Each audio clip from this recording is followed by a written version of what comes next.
What's up, Gemini? We got one, first, the card that was pulled from the Herbal Astrology Oracle deck. We're going to do the description, and this deck is by Adriana Yellis. And then we'll do the actual reading itself, okay? And the card here is Coca with the subtext of foresight. Supernatural powers, ability to see universal truth, genius, spiritual guidance, brilliance, integrity, and impeccability. Commonly chewed to stimulate capacity, energy, and abilities, coca, also known as mama coca or coca mama, was an important plant in the culture and religion of the Incas and other tribal peoples nearby the Lake Titicaca region of South America. The Incan goddess of Chaska was linked to Venus and depicted holding sprigs of coca, embodying the power and fruitfulness of love. Places where coca grew were considered sanctuaries where all humans should worship the gods. Priests tossed leaves of coca into the air for divination, worship, and to ask permission from entities of the cardinal directions. Coca was considered so sacred that the shamans never consulted the oracle first without chewing coca leaves and entering into a trance with its spirit. When consulting the oracle, they often threw the leaves on the ground with powerful intentions to then analyze the divinatory meaning, much like Yarrow with the I Ching. For thousands of years, the Quero, among many other tribes in the Andes, have ingested coca to increase their energy, to work with general vitality. Coca allows them to walk long distances without food and live more easily in high altitudes. They are very aware of the many curative properties of coca and use it in poultices, salves, compresses, and teas. Coca is ruled by Uranus, as it is one of nature's greatest energizers and stimulants.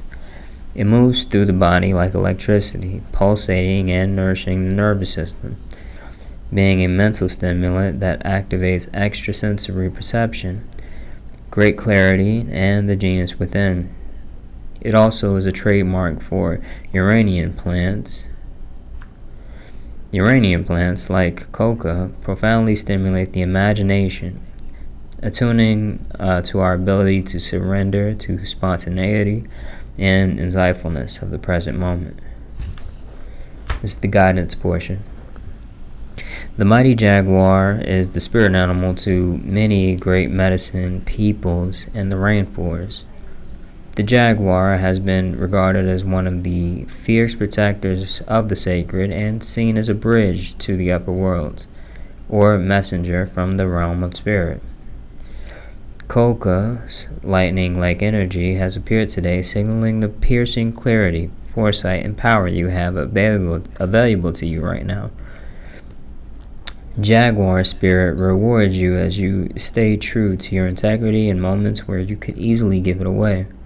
Don't reject innate gifts that you were born with, cultivate them, and don't shy away from that magnificent power. The power of the jaguar is that of the greatest shaman, able to assist in soul work and journeying to retrieve aspects of your power that have been forgotten or remain latent. Okay, so first off, I think the description told of an energy valuable, and I want to subtext that. I want to say that energy is a valuable. It is a valuable, but it's I want to say first that there's about to be kind of a reorganization for where that energy takes place, and you may have to really reevaluate how you spend that energy, right?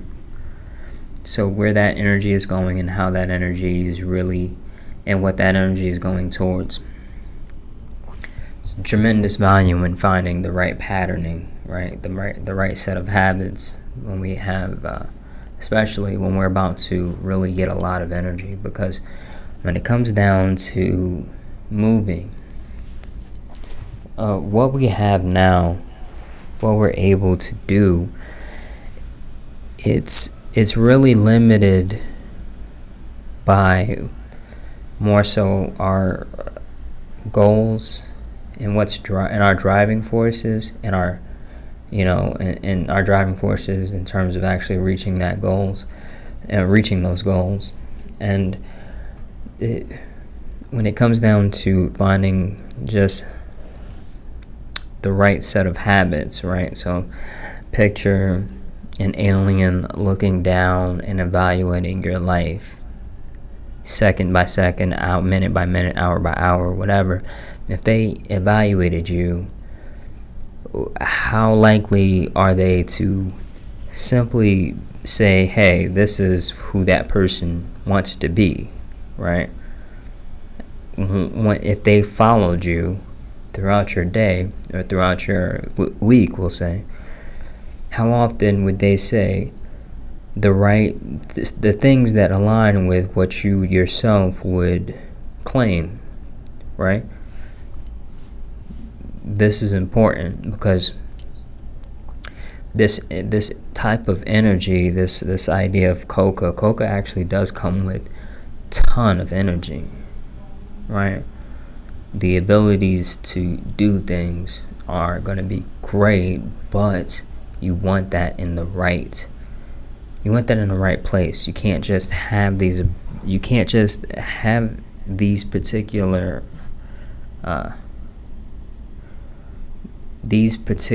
patterns that don't align with what you want to be, and think that energy is going to be as meaningful to you. So my recommendation would be to understand, for instance, this idea of being able to, one, connect with the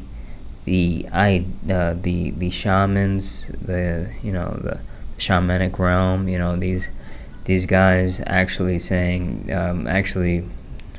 who was it? The shamans never consulted the oracle without first chewing coca. There needs to be an understanding. Are you in alignment in a way to where this energy is going to lead to you being able to consult your oracle in your particular case, your particular story, right? So this is analogy. Unless you guys are really shamans, that'd be pretty cool. But the idea here is that, what are you doing? What is this? Is this energy going to be tooled towards something that truly does mean something for you? True, and that's going to be a very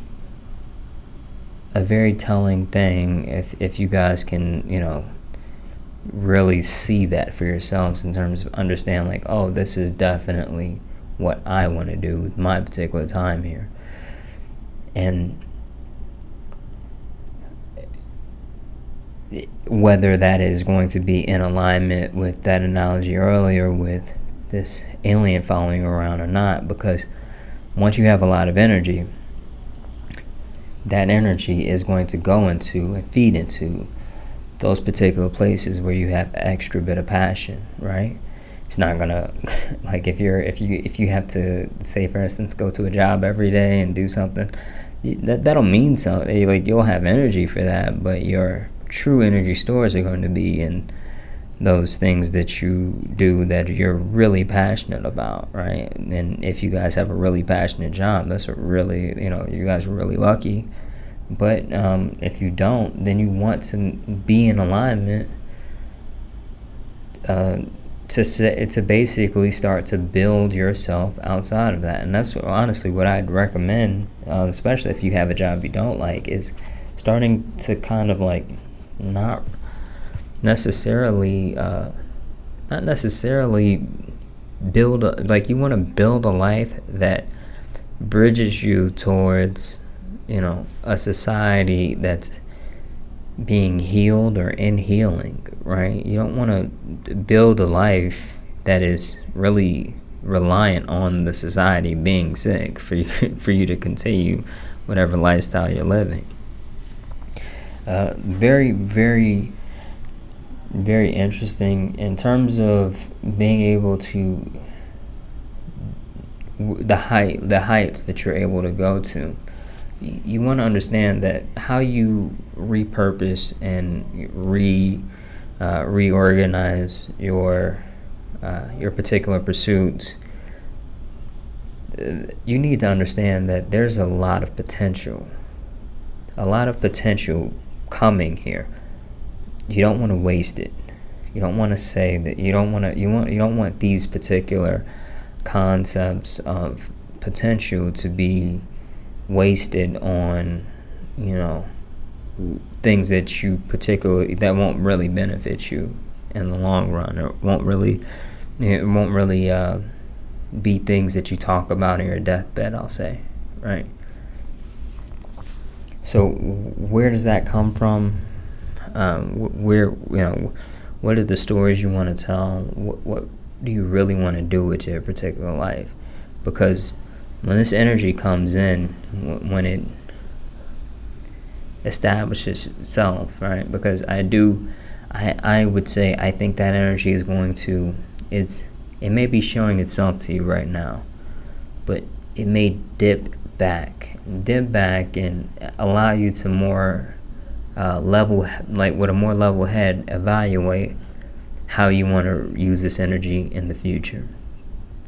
And I want you to take the time now, but take the time especially reevaluate.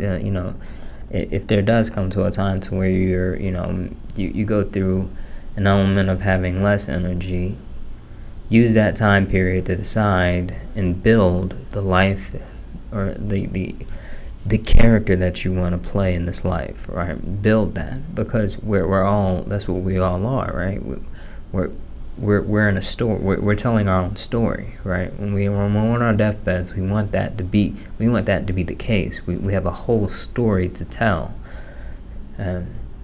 So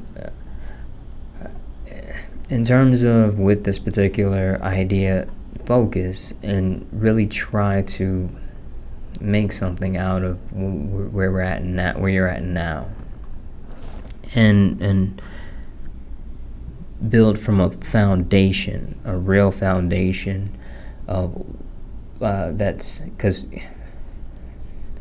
the seed, when you talk about the seed in general, it has the DNA, right? There's an understanding of what it will become before the watering, before you introduce the soil and the environment.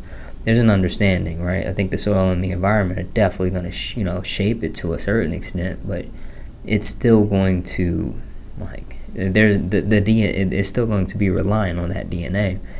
And that's what you want. You want to create a solid foundation for what you really want to be.